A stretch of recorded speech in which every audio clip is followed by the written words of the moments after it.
A major public health problem for adults over 65 is falling.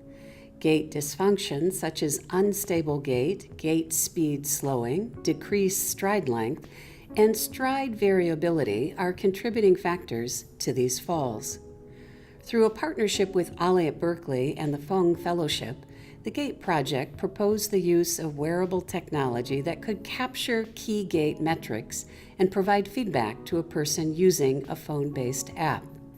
During customer engagement interviews, participants provided feedback on what types of wearable devices might be acceptable for older adults. Higher-level cognition plays an essential role in gait. During these interviews, participants tried walking with rhythmic sounds such as a metronome or vibrations to determine which was preferable for a normal walking routine. We came in to the project, I think, having certain assumptions and about older adults, and then just from our first interviews we learned so much about how older adults interact with technology and their fitness levels or abilities, and we were kind of wow, we really shouldn't have assumed certain things, because you can learn so much just by talking to people and working with the people you're trying to design with, not for.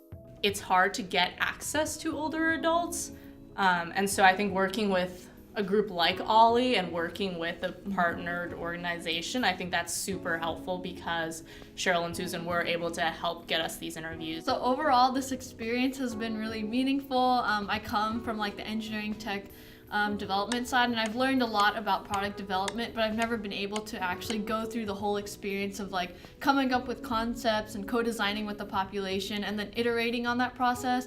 I guess we maybe taught them a little bit more about how technology is going to become so personable.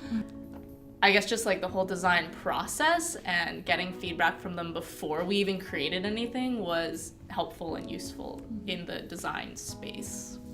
So we were really able to take into account each individual's preferences and opinions, and I think that really helped shape our product. You learn so much more from meeting people and listening to people and their stories than you would just doing lab work. Ever since I broke my foot years ago, I've noticed that I don't walk the same. And I've gone and had physical therapy, I've gone and talked to people about it, and tried to correct it. But in your head, if you've walked a certain way all your life and then you don't walk that way anymore, you don't quite know how to get back. This is just a natural extension. Having something that gives you feedback on how well you're walking, how your gait is going is, I welcome it. I think it's wonderful. Absolutely wonderful, not just for me personally, but for so many people I know and for this age group. If we can find a solution to this, if we can decrease falls and improve people's gait, that's gonna lead to a longer life and overall improved public health.